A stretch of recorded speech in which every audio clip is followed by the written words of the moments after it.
Welcome top news today. Senator Bob Corker Tennessee on Capitol Hill last week.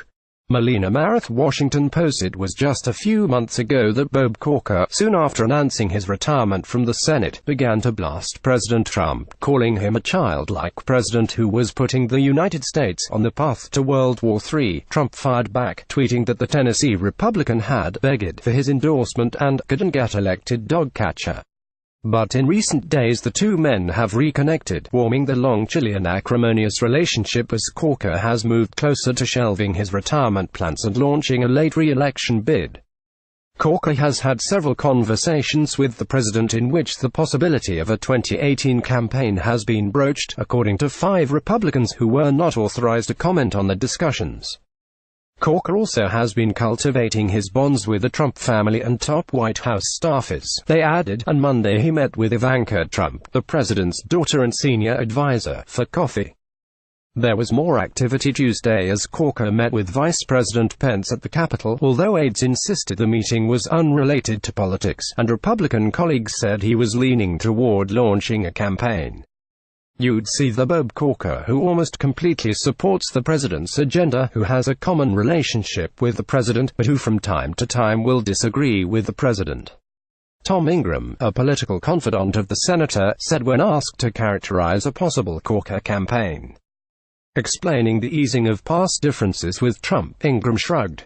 Corker was compelled to deal with the White House after his retirement announcement, and they discovered, "Hey, let's get over it," he said. Ingram and other Corker advisors said he will make a final decision in the coming weeks, but they hesitated to offer a firm timeline. The filing deadline for Tennessee candidates is April 5. The president and others have listened to the senator's concerns about the competitive Tennessee race.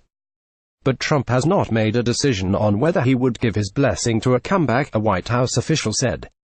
A potential Corker re-entry into the race could be complicated for Trump.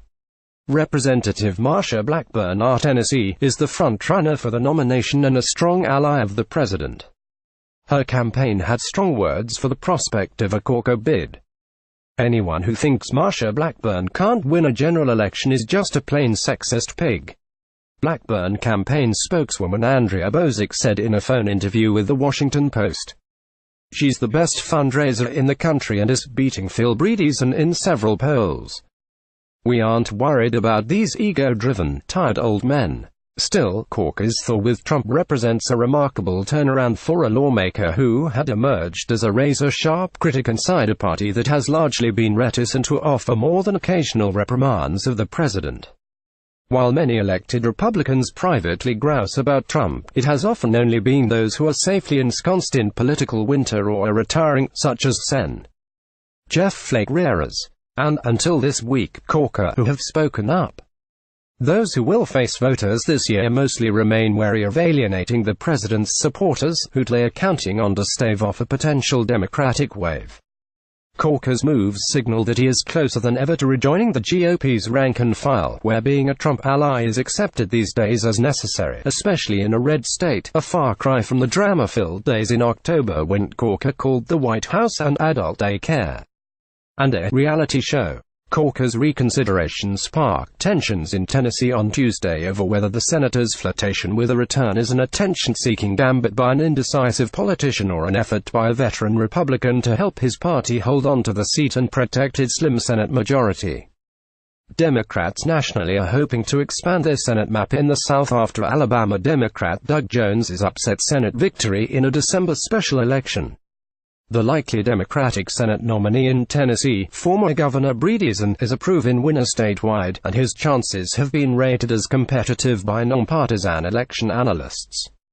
Corker's advisors argue that Blackburn's hardline style puts the Senate seat at risk and say Corker's more moderate political persona could be a better fit in a traditional Republican state in a tumultuous election year.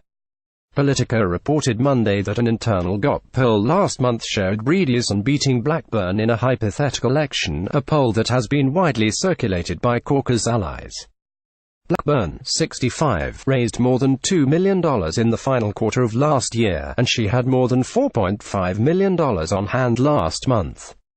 Her primary rival, former Congressman Stephen Lee Fincher, raised about $1.5 million in the most recent quarter. Senate Majority Leader Mitch McConnell RKY declined to comment Tuesday, underscoring the sensitivities about Corker's flirtation with running for re-election and the ongoing talks with Trump. Another factor prompting Corker to rethink retirement, Republicans said, is his high-profile perch. If he ran and won, he would continue to chair the Senate Foreign Relations Committee and would probably be in line to take over the powerful Senate Banking Committee in the coming years. Corker is not the only Republican lawmaker giving indications of a forthcoming Senate campaign, part of a rush of activity as the midterm elections loom and GOP nervousness continues to grow. Republicans are increasingly confident that Rep. Kevin Cramer RN, a Trump ally, will reverse course and run for the Senate, Republicans said, and one senior GOP official said Cramer has been telling people this week that he will run. "We're just respectfully reconsidering right now. I'll have a decision by the end of the weekend," Cramer said Tuesday evening. The congressman cited the sweeping GOP tax bill that was passed recently as a factor in his thinking about the Senate run, saying the enthusiasm for that has grown in the last couple of weeks. Former North Dakota Republican Party Chairman Gary MaraThe announced Tuesday that he was ending his Senate campaign, predicting that Cramer would run. Republican State Senator Tom Campbell is still in the contest. The race against Senator Heidi Heitkamp DND is one of the GOP's biggest pickup opportunities. North Dakota is one of 10 states Democrats are defending that the president won in 2016. Meanwhile, the exact status of the Trump-Corker relationship remains a subject of debate. Corker's orbit describes it as improved to the point of being friendly, with invitations to ride on Air Force One and casual phone calls. And some Republicans close to the president say Trump is happy to have Corker court him and could eventually be persuaded to support his re-election, should the senator choose to run for a third term. But numerous Republicans close to Trump were less rosy. They said Trump may hear out Corker but warned that he would never formally throw his support behind him, even if Republicans worry that the Tennessee seat is in jeopardy, because he does not forgive Corker for calling him a child. More likely, they said, was that Trump would welcome Corker's embrace but formally stay out of the Republican primary race. Or he could decide to endorse Blackburn instead.